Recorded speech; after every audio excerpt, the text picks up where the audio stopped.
할렐루야. 오늘 미랄 특별 새벽기도 마지막 날에 나오신 여러분들을 주의 이름으로 환영하고 축복합니다. 우리 옆 사람에게 한번 얘기해 주시기 바랍니다. 수고하셨습니다.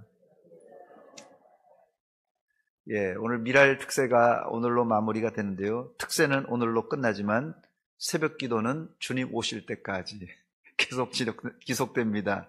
이번 특세가 기도의 습관을 들이는 기회가 되시기를 바랍니다. 욥은 바로 우리가 어제 살펴봤던 대로 욥기 13장에 세 친구와 변론을 심하게 하다가 이제 세 친구와의 변론을 중단하고 누구에게로요? 하나님께로 향하여 기도합니다. 그의 간구는 두 가지 일을 하지 말라달라는 간청이었어요. 욥기 13장 20절에 보니까 오직 내게 이 두 가지 일을 행하지 마옵소서. 두 가지 일을 그리하시면 내가 주의 얼굴을 피하여 숨지 아니하겠습니다 라는 간구입니다. 이 욥이 간구한 두 가지 기도 제목이 무엇입니까? 욥기 13장 21절과 22절에 나와 있는데요. 곧 주의 손을 내게 대지 마시오며 주의 위엄으로 나를 두렵게 하지 마실 것이니이다. 그리하시고 주는 나를 부르소서 내가 대답하리이다. 혹 내가 말씀하게 하옵시고 주는 내게 대답하옵소서 하면서 욥은 앞서 자기의 생애를 비관하며 차라리 죽었으면 좋겠다. 너무 고통스러우니까요. 이렇게 간청했습니다마는 욥의 본심이 오늘 여기 기도에서 자기의 본심이 다 드러났는데요. 첫째는 주의 손을 내게 대지 마세요. 주의 손을 내게 대지 마세요. 더 이상 나를 괴롭히지 말아달라는, 더 이상 고난이 나오지 않고 하나님 나를 불쌍히 여겨달라는 간청입니다. 두 번째 간청은 나를 지금 이 고난이 말이에요. 예고 없이 계속 일어나는데 예고 없이 이런 고난을 주지 마시고 이제는 대화로 말씀으로 해주세요. 나도 하나님께 말하겠습니다. 이렇게 간청하고 있습니다. 욥이 고난 중에 세 친구들과 돌아가면서 대화하고 변론하고 논쟁해 봤지만 아무짝에도 소용이 없었어요. 이들이 가지고 있었던 세계관과 욥이 가지고 있던 세계관이 아주 극렬하게 부딪히게 되었어요.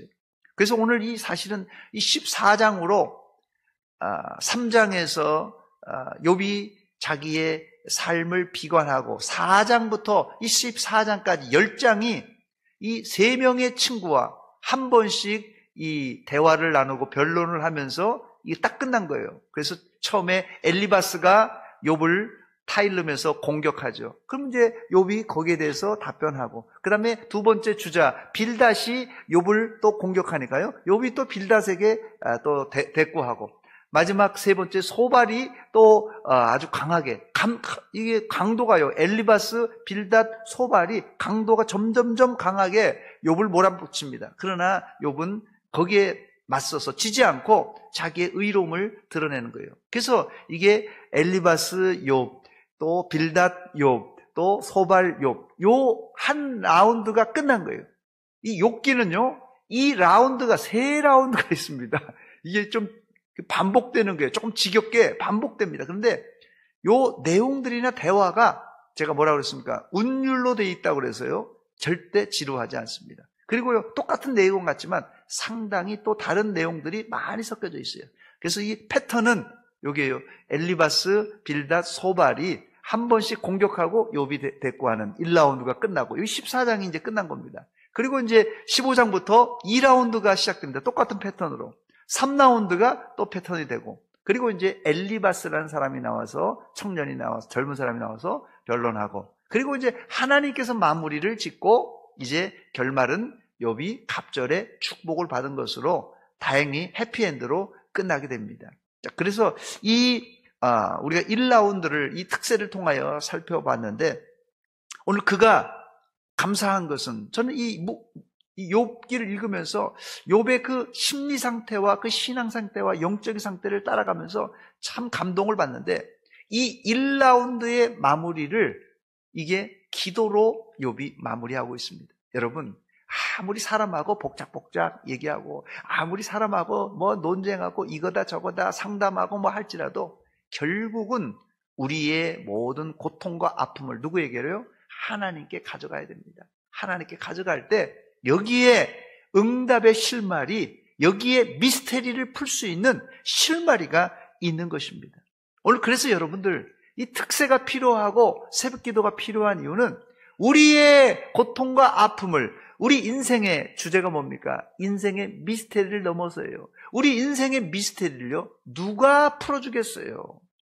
심지어는요, 자식의 인생의 미스테리를 부모가 못 풀어줍니다. 부모의 미스테리를 자식이 못 풀어줍니다. 그래서 우리 신앙인들은 각자가 다 단독자로서 누구에게로? 하나님 앞에 서야 됩니다. 오늘 여기 기도의 자리는 뭐 누가, 부모가, 자식이, 손주들 데리고 나오는데 잘 나왔는데요, 손주들도 자기 각자가 단독자로서 하나님 앞에 서고 하나님 앞에 기도함으로 우리 인생의 문제가 풀려지는 것입니다. 그래서 앞으로 2차, 3차도 물론 남았습니다만 이 첫 번째 논쟁을 욥이 기도로 마무리함으로 앞으로 이어질 2차, 3차까지 이제 잘 견딜 힘을 얻게 됩니다. 그렇습니다. 기도하면요, 응답도 중요하지만 많은 사람들은 기도해서 응답받았다, 이 응답을 중요시 여기지만 설령 응답이 없어도, 잘 들으시기 바랍니다. 설령 응답이 없어도 우리의 하소연을, 우리의 미스터리를, 우리의 고난을 하나님 앞에 부르짖음으로 하나님 앞에 내놓는 그 자체로도 우리의 마음의 응어리가 풀리고 마음이 정리되는 경우가 종종 있습니다. 이것은 이미 심리학이나 정신의학에서 검증된 이론입니다. 그러나 우리는 심리학적인 효과를 넘어서 영적으로 하나님께 기도하는 것은 하나님과 연결되는 의미가 있어요. 이 기도라 자체가요, 응답받았다 안 받았다 그거보다도요, 여러분 응답 못 받아도 상관없습니다. 하나님과 영적으로 찡 연결되는 것이 아주 중요한 것이고, 동시에 이 응답이 임할 때는요, 어떻게 해요? 갑절의 이 회복, 갑절의 응답의 초석이 바로 이 기도를 통하여서 이루어지기 때문에 우리가 기도하는 것입니다. 오늘 본문에서 욥은 인생이란 무엇이라고 해석합니까? 욥이 지금 가지고 있는 인생은 무엇인가? 인생을 여러분 해석입니다. 여러분들이 당하는 고난을 어떻게 해석하느냐에 따라서 내가 암에 걸렸어도 이것이 감사 제목이 될 수도 있고, 내가 조그만 감기가 걸렸어도 원망 불평이 될 수 있어요. 여러분, 인생은 해석입니다. 여러분들이 내 인생을 어떻게 해석하고 풀어가느냐에 따라서 그것이 감사로 나갈 수도 있고, 어떤 사람은 불평과 원망으로 나갈 수 있다는 것이에요. 본문 14장은 이런 차원에서 매우 중요한 장인데, 욥은 고난을 통하여 이제까지 생각해보지 않았던 자기 인생의 깊은 내막을 들여다보는 기회가 됩니다. 여러분, 우리가 지금 여기 주연이도 나왔지만 애들이 얼마나 바쁩니까? 초등학교 애들이 바빠요. 누가요? 내가 누구라고 얘기는 안 했지만 제가 들은 소리입니다. 4살 애가 바쁘다고 그러더라고요. 4살이 바쁘대요. 제가 직접 들은 겁니다. 지금 그러니까요, 너무 바쁘고, 어린이집 다니는 애들이 바쁘니까요, 인생이란 것이 무언가 깊이 있게 생각할 기회가 없었던 거예요. 우리 청년들 잘 들으시기 바랍니다. 그냥 바쁘대요. 교회 나오라면 바쁘다는 거예요. 그 자기 혼자 바쁘고 가다 보니까 진짜 인생이란 무언가 그 진면목을 그냥 간과해버리고 그냥 말 그대로 다람쥐 쳇바퀴 돌듯이 그냥 열심히 사는 줄 알아요, 이게. 진짜 배기는 내비두고 진짜 열심히 쳇바퀴만 도는 거예요. 여러분, 혹시 이 자리에 생각하지도 않았던 고난, 예를 들어서 질병과 교통사고와 자식들 문제, 가정의 문제가 혹시라도 발생했습니까? 인생의 깊이를 공부할 수 있는 기회로 삼으시기 바랍니다. 문제는 이 고난이 너무 깊고 길어서 문제예요. 고난이요, 만만하지 않습니다. 너무 깊고 또 너무 길어서 문제가 발생합니다. 인생 공부, 고난 공부하다가 그래서 지칠 수가 있습니다. 지금은 사법고시가 예전처럼 이게 폐지되었습니다만은 과거에 사법고시 제도가 있을 때 뭐 십수해서 사법고시에 합격한 사람들 상당히 많았습니다. 십수해서요. 제 생각에는 십수 이상 한 사람들이 이제 검사, 판사, 변호사가 된다면 아마 그 역할을 단방에 붙은 사람보다도 훨씬 잘하지 않을까 생각이 됩니다. 자기가 이미 십수라는 쓴 잔을 10번이나 마셨기 때문에 말 그대로 공부하면서 인생 공부를 톡톡히 한 사람이에요. 지금 여러분이 당한 고난을 여러분 고난으로만 받아들이지 말고 인생 공부라고 생각하시기 바랍니다. 잘 견디시기 바랍니다. 이런 경험 없이 바로 시험에 붙어버린 사람들은 교만할 수가 있습니다. 교만. 여러분들은 교만하지 마시고 이 고난을 통하여 인생의 깊이와 길이를 알아가는 기회가 되시기를 주의 이름으로 축원합니다. 첫 번째, 욥은 인생을 뭐라고 표현합니까? 인생은 유한한 존재라고 그가 깨달았어요. 어느 철학자가 말하기를 인생은 길고 예술은 짧다 이런 말을 했는데요. 이 표현은 사실은 성경을 보고 인용한 구절이 아닌가 생각이 됩니다. 본문 1절에 뭐라고 합니까? 여인에게서 태어난 사람은 생애가 짧고 걱정이 가득하며 그랬어요. 그 짧은 인생을 죄송합니다. 2절엔 꽃에 비유하고 있습니다. 그는 꽃과 같이 인생은 꽃과 같이 자라나서 시들며 그림자같이 지나가며 머물지 아니하고는 했어요. 꽃은 며칠 피었다 지지요? 며칠 지었다 핍니까? 며칠이요? 예, 정답을 보여주는데요. 자, 화무 11홍이라 그랬습니다. 예. 아무리 예쁜 꽃도 열흘 동안만 핀다 그런 뜻입니다. 물론 이제 뭐 더 피는 꽃도 있습니다만은 이 화무 11홍이란 말은 짧다는 거예요. 짧다는 거. 예쁜 꽃이 짧게 피고 진다는 뜻입니다. 욥이 잘 나갈 때는 이런 생각을 안 하고 행복한 것이 천년 만년 그렇게 지낼 것 같았습니다. 그런데 고난이 온 후에 그는 자신의 인생을 묵상하면서 아하, 인생이란 짧은 것이로구나 이걸 새삼 느꼈습니다. 그런데 문제는 그 짧은 인생 중에 뭐가 가득하다고요? 짧은 인생 중에 뭐가 가득하다고요? 걱정이 가득하다는 거예요. 다시 1절이 있습니다. 여인에게서 태어난 사람은 생애가 짧고 걱정이 가득하며. 새 번역으로 제가 한번 읽어드립니다. 여인에게서 태어난 사람은 그 사는 날이 짧은 데다가 그 생애마저 괴로움으로만 가득 차 있구나 이런 말입니다. 모세가 노래한 시에도 이런 구절이 있습니다. 우리가 잘 아는 시편 90편 10절입니다. 우리의 연수가 70이요 강건하면 80이라도 그 연수의 자랑은 수고와 슬픔뿐이요 신속히 가니 우리가 날아가나이다. 어린아이들이 보면요 뭐 70세 80세 보면은 오래 산 것 같이 느껴지만 뭐 70, 80, 90 되신 어른들에게 인생을 물어보면 아이고 목사님 눈 깜짝할 사이에 다 지나갔습니다 이렇게 대답합니다.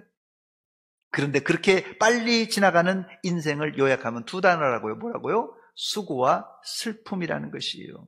물론 뭐 70, 80, 90 살면서 기쁜 일도 있었지만 여러분 잘 들으세요. 기쁜 일도 있었지요. 그러나 우리 인생의 짐이 무겁고 슬픔이 괴로워서 슬픔의 강도가 아주 강해서 기쁨도 있었지만 기쁨은 다 묻히고 수고와 슬픔만 생각나는 게 인생이란 말입니다.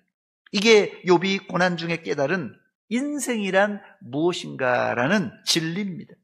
여러분 제일 못난 꽃이 어떤 꽃인지 아세요? 제일 못난 꽃 할미꽃입니까? 호박꽃입니까? 할미꽃이에요? 호박꽃이에요? 아마 할미꽃과 호박꽃이 들으면 화낼 것입니다.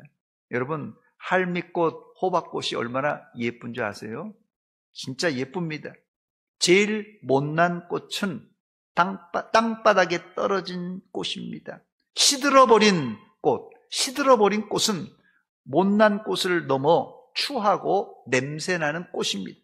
인생이 바로 이렇다는 것입니다. 본문 2절입니다. 그는 꽃과 같이 자라나서 시들며 그림자같이 지나가며 머물지 아니하거늘. 이런 자를 본문 3절에 주께서 눈여겨보시나이까. 눈여겨보시나이까. 이 말은 이렇게 짧은 인생 눈여겨볼 것도 없다는 것이에요. 더 나아가 뒤에 보니까 나를 주 앞으로 이끌어 재판하시나이까. 나는 재판할 가치도 없는 그런 존재인데, 무가치한 존재인데 뭐 그렇게 하나님께서 무겁게 재판하시며 무거운 판결로 나를 고난을 당하게 하십니까? 이런 뜻입니다.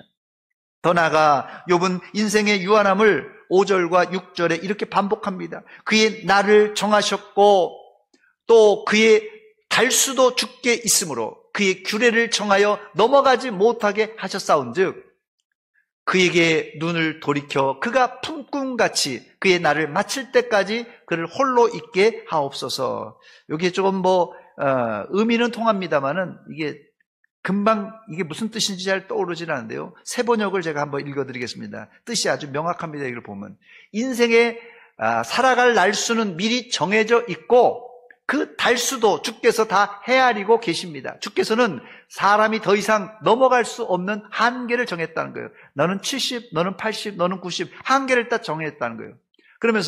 그러므로 사람에게서 눈을 돌리셔서 그가 숨을 좀 돌리게 하시고, 지금 고난을 너무 심해서 숨 쉴 수도 없어요. 숨을 좀 돌리게 하시고 자기가 살 남은 시간을 70이든 80이든 정해놨으면 70이든 80이든 자기가 살 남은 시간을 품꾼만큼이라도, 품꾼이 하루 품꾼입니다. 그래서 아침에 나가서 저녁에 돌아와요. 이 품꾼만이라도 하루날이라도 한번 마음껏 살게 해달라는 것이에요.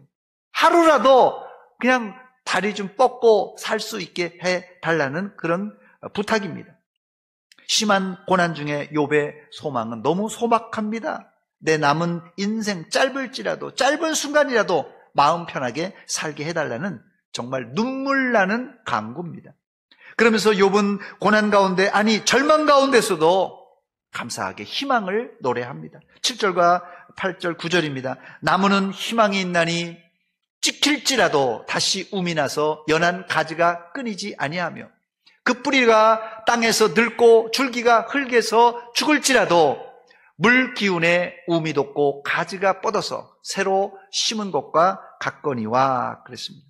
나무는 죽은 것 같지만 정말 밑둥이 잘라져 버려도 그 구루터기에서 새싹이 나고 또 죽은 것 같은 가지에서도 다시 움이 나고 가지가 뻗어나가는 일종의 불멸의 존재로 묘사합니다. 그래서 여기서 이제 보통 부활의 신앙을 유추해내는데, 어쨌든 이 나무의 불멸을 통하여서 자신도 심지어는 죽어 수월에 내려갈지라도 거기서도 보호하시고 다시 풀어달라는, 다시 부활시켜달라는 그런 간구를 지금 하고 있습니다. 본문 13절로 15절입니다. 주는 나를 수월에 감추시며 주의 진노를 돌이키실 때까지 나를 숨기시고 나를 위하여 규례를 정하시고 나를 기억하옵소서.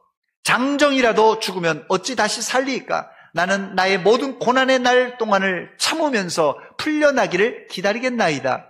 주께서는 나를 부르시겠고 나는 대답하겠나이다. 주께서는 주의 손으로 지으신 것을 기다리시겠나이다. 나는 나의 모든 고난의 날 동안을 참으면서 풀려나기를 기다리겠나이다. 고난에서 풀려나기를 기다리겠나이다. 이 한 구절만 보아도 앞서 자신의 삶을 비관하고 죽기를 간구한 모습과는 완전하게 딴판입니다.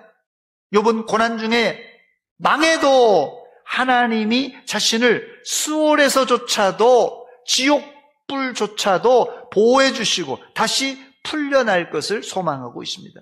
이것은 욥이 고난 가운데서도 자신의 인생을 비관하지 않고 생명에 대한 갈망이 있음을 보여주는 간접적인 증거입니다. 그러나 욥의 현실은 어떻습니까? 욥의 현실은 어때요? 18절로 19절입니다. 무너지는 산은 반드시 흩어지고 바위는 그 자리에서 옮겨가고 물은 돌을 닳게 하고 넘치는 물은 땅의 티끌을 씻어버리나이다. 이와 같이 주께서는 사람의 희망을 끊으시나이다. 사람의 희망을 끊으시나이다. 이 희망을 끊어놨다고 한탄하고 있습니다. 우리가 신앙생활하면서요, 어려운 게 뭡니까? 지금 이상과 꿈은 하나님 나를 수월에 내려갈지라도 나를 살려주세요. 나를 끄집어내세요. 다시 살려주세요 하는 그가 확신이 있었지만 이게 이상입니다. 꿈이에요. 그런데 현실은 희망이 없어요. 희망을 다 끊어버려서 막막해요. 그래서 이게 항상 이 꿈과 이 현실, 이상과 현실 사이에 이 괴리가 너무 큰 거예요. 욥이 지금 신앙과 믿음은 확고해서 천국과 하나님의 나라에 대한 또 영원히 사는 부활에 대한 신앙을 가지고 있지만 현실은 희망이 보이지 않는 거예요. 이래서 지금 갈등이 되는 것입니다. 그래서 우리 인생이 미스테리라고 한 이유가 그겁니다. 분명히 이상은 하나님의 약속은 우리에게 소망이지만 현실은 희망이 없는 거예요. 그래서 우리가 기도하는 이유가 미스테리같이 앞이 보이지 않는 현실이라도 하나님을 의지하고 기도할 때 우리가 믿는 이 이상과 희망이 이 조화를 이루어 실현될 것입니다. 그래서 기도하는 거예요. 우리가 새벽에 또 이 특세를 하는 이유가 뭡니까? 현실이 너무 막막하기 때문에 그래요. 우리가 믿음이 있고 이상이 있고 천국에 대한 소망은 가지고 있지만 현실이 너무 힘들잖아요. 하루도 문제없이 넘어가는 날이 없고 하루하루가 사실상 우리 예수 믿는 사람들에게는 영적 전쟁터입니다. 심지어 욥도 믿음이 좋은 사람이었지만 현실의 벽이 너무 높다 보니까 고난이 깊어지자 혼돈과 상심에 빠졌습니다. 여러분들은 신앙의 현실과 이 이상과 현실의 갭이 클 때 이것을 어떻게 극복하시겠습니까? 오늘 이 질문이 특세 마지막 질문입니다. 한번 대답해 보시기 바랍니다. 여러분들은 신앙의 이상과 현실의 갭이 클 때 이것을 어떻게 극복하시겠습니까? 이 문제를 여러분 풀어야지 특세를 잘 푼 겁니다. 자, 어려울 것 같아서 4가지 문제를 드립니다. 1번, 내가 현실과 이 이상이 괴리가 있을 때 자포자기한다. 잘 풀으셔야 됩니다. 2번, 내 주관대로 산다. 3번, 열심히 하면 극복할 수 있다. 4번, 기도하고 끝까지 인내한다. 1, 2, 3, 4번 중에 몇 번입니까? 몇 번이요? 예. 3번 없나요? 아니면 상관없이 2번, 내 주관대로 산다. 예. 4번이 정답입니다. 우리가 이상과 이 현실의 괴리가 클지라도 끝까지 인내하면서 기도하면서 이겨내야 됩니다, 여러분. 사실 3번 같은 대답도 괜찮은 대답입니다. 3번이 뭡니까? 열심히 하면 극복할 수 있다. 열심히 해봐. 열심히 하면 극복할 수 있다. 인생이 힘들어도 열심히 해봐. 운이 따를 거야. 내가 지금 이 자리에 오른 것도 열심히 한 결과다. 너도 열심히 해봐. 열심히 하면 잘 될 날이 올 것이다. 보통 이런 격려와 이 권면을 나이 드신 어른들이 청년들에게 잘 해주는 말이에요. 열심히 해봐. 잘 될 날이 올 거야. 사실은 이 권면이 누구의 권면입니까? 바로 욥의 세 친구의 권면입니다. 나중에 나옵니다만은 욥의 친구들은 하나님께 이 말을 했다가요 홍군형 납니다. 이게 자기가 가지고 있는 개똥 철학이거든요. 야, 열심히 해봐. 나도 어려운 일이 많았어. 열심히 하다 보니까 운도 따르고 내가 이렇게 이 자리에 올라온 거야. 이게 어른들이요, 잘못하면 이 욥의 세 친구 같은 조언을 청년들에게, 자식들에게 할 수 있다는 것입니다. 현실이 아무리 힘들고 막막할지라도 기도하며 인내할 때 하나님은 우리에게 인생 역전이라는 응답으로 회복시켜 주실 줄 믿습니다. 이게 욥기의 핵심 구절입니다.